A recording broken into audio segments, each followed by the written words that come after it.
안녕하세요. 경제적 자유로 가는 열차 자유유튜브더 자윤입니다.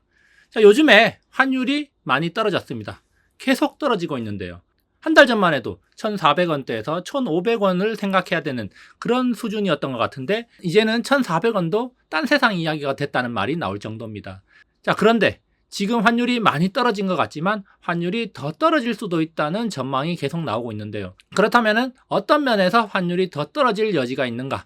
여기 대해서 오늘 한번 짚어보는 거 중요할 것 같아서 오늘 영상 준비해봤습니다. 자, 오늘 이야기 도움되신다면 좋아요, 구독 눌러주시고요. 자, 그러면 준비된 자료 보도록 하겠습니다.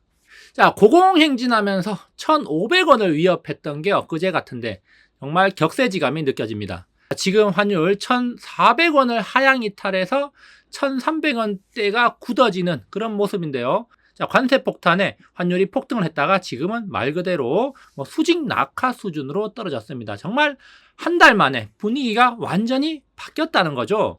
그래서 지금 환율 어느 수준까지 떨어졌느냐 보니까 4년 넘게 이어져 온 상승 추세의 하단 부분까지 떨어졌다는 겁니다. 그래서 자, 2021년 1월부터 해서 쭉 환율은 상승 가도를 그려왔습니다. 그렇죠? 이렇게 상승 추세를 그려왔다는 거죠.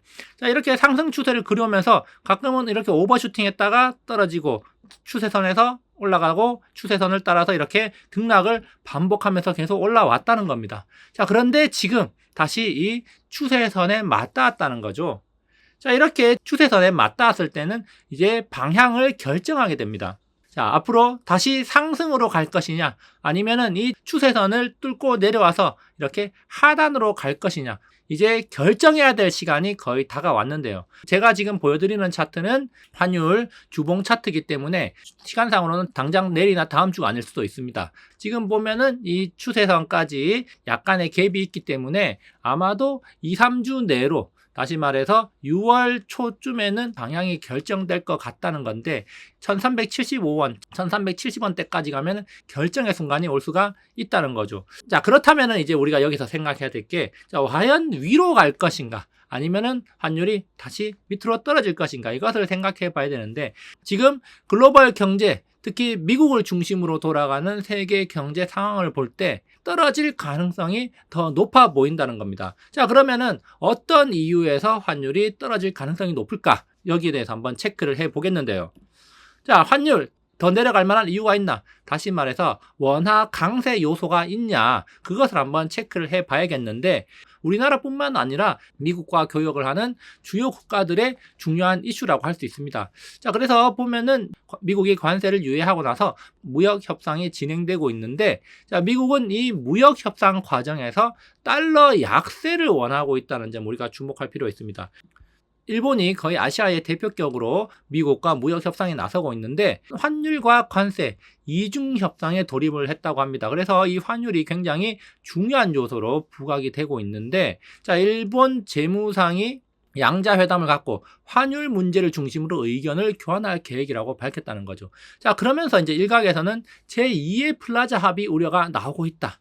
자, 그러면서 일본의 환율이 강세 다시 말해서 떨어졌다는 거죠. 강세 기조를 보이고 있는데 자, 이게 우리가 중요하게 봐야 될 포인트라는 겁니다. 우리나라도 비슷해요. 어쨌든 지금 미국과 일본이 협상을 하면서 환율 문제를 다루고 있는데 과거의 플라자 합의처럼 지금 달러 약세 에나 강세로 갈 것을 미국이 요구하고 있다는 겁니다.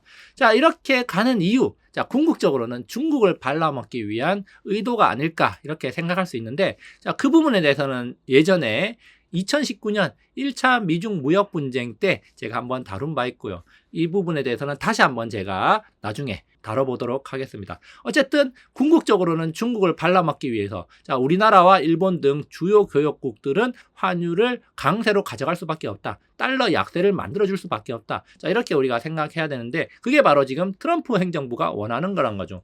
자, 그리고 우리나라도 마찬가지로 한미 통상 협의를 하는데 환율과 국방비 등 불확실성은 여전하다라고 하지만 자, 우리나라 조선과 반도체 등 주요 산업을 협력하면서 우리나라 경제를 좀 살리려는 노력을 하는 동시에 자, 미국에서는 자, 환율을 걸고 넘어지고 있다는 겁니다. 우리가 뭔가를 얻기 위해서는 뭘 내줘야 되는데 관세를 낮추고 그리고 우리나라 조선 반도체 2차 전지 등 주요 산업들을 살리기 위해서 협상을 하면서 뭔가를 내줘야 된다는 거죠. 그 중에 하나가 바로 환율이 될 수가 있다는 겁니다. 우리나라도 더 이상은 환율을 약세로 가져가지 못하고 환율을 강세로 가져가면서 달러 약세를 용인해주는 쪽으로 가지 않을까 이렇게 생각해 볼 수가 있다는 겁니다. 그래서 지금 미국과의 무역 협상에서 환율이 중요한 의제로 떠올랐고 미국은 주요 협상국들한테 달러 약세를 요구하고 있다는 점을 우리가 주목을 해야 됩니다. 그래서 정리를 해보면은 주요 교역국에 대한 관세 협상에 있어서 미국의 환율 가치 절상 압박에 놓여 있다는 겁니다. 다시 말해서 달러 약세를 용인하라고 압박을 받고 있다는 거죠. 자, 그런데 이것은 아마도 용인될 가능성이 크지 않을까. 다른 산업을 살리기 위해서 어느 정도 환율 부분에서는 양보를 좀 해야 되지 않을까. 이렇게 생각을 해볼 수가 있다는 거죠.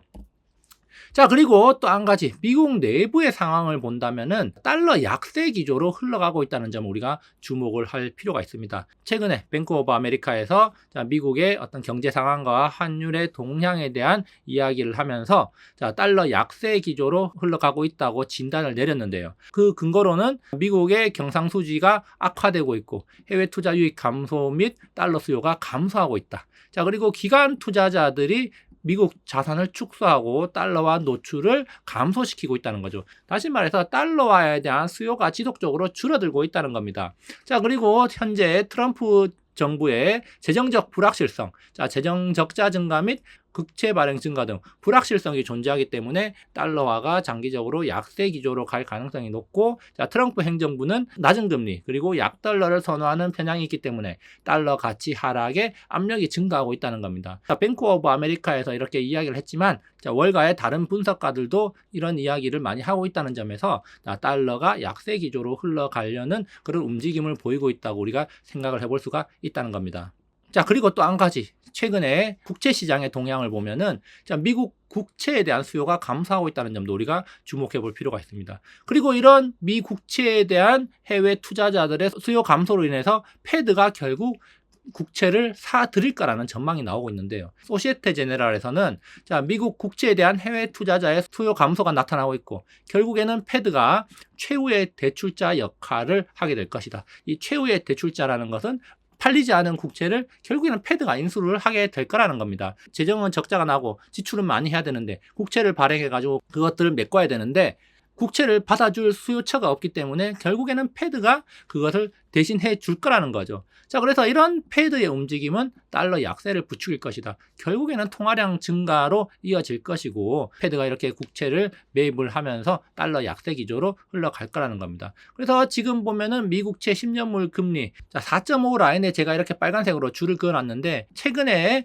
미국채 금리가 계속 오르면서 4.5를 자꾸 돌파했다가 내려왔다가 이런 기조를 보이고 있다는 겁니다. 굉장히 국채 시장이 불안한 모습을 보이고 있다는 거죠. 일단 관세가 유예가 되고 다른 나라들과 관세 협상이 진행되고 있고 불확실성이 조금 줄어들고 있는 것 같지만 여전히 시장은 불안해하고 있고 결정적으로 해외 투자자들의 미국채에 대한 수요가 많이 줄어들어서 그 수요가 많이 없다는 겁니다. 그렇기 때문에 국채 금리가 계속 올라가고 있는데 그런데 이 상황에서 트럼프 행정부는 감세안을 의회에 제출하고 재정 확대를 하겠다고 하죠. 그러니까 결국에는 미국채를 누가 받아줍니까?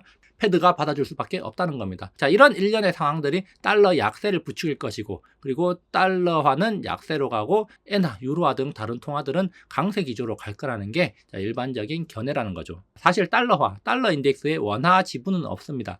그렇지만 달러 약세 기조로 가면은 원화 강세 기조가 나타났다는 겁니다. 자, 여기 2020년 9월부터 2025년 5월까지 원화 환율과 달러 인덱스 복합 차트입니다. 여기 검은색 선 이렇게 있죠. 검은색 선. 이 검은색 선이 달러 인덱스 차트고요. 그리고 여기 봉 차트가 아까 전에 봤던 원화 환율 차트입니다. 원화가 이렇게 하락한다는 게 원화 강세고요.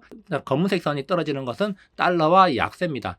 지금까지 살펴본 바에 의하면 달러 약세 기조로 갈 가능성이 높다는 거죠. 달러가 추가적인 하락을 보일 가능성이 높아졌다는 겁니다. 자, 이런 상황에서 그러면 원화도 어떻게 될 수 있다? 바로 이 추세선을 하향 돌파를 해서 하락 추세, 다시 말해서 원화 강세 기조가 이어질 가능성이 높다. 환율이 떨어질 가능성이 높다. 자, 이렇게 우리가 볼 수가 있습니다. 달러 약세 기조가 이어진다면 원화 강세, 환율 하락이 나타날 가능성이 높다고 생각할 수 있기 때문에 아마도 지금 1380원대에 있는 환율이 어쩌면은 올해 하반기 여름이 지나면은 1,300원 뭐 초반대까지도 갈 수 있는 게 아닐까 이렇게 또 생각해 볼 여지가 있다는 거죠.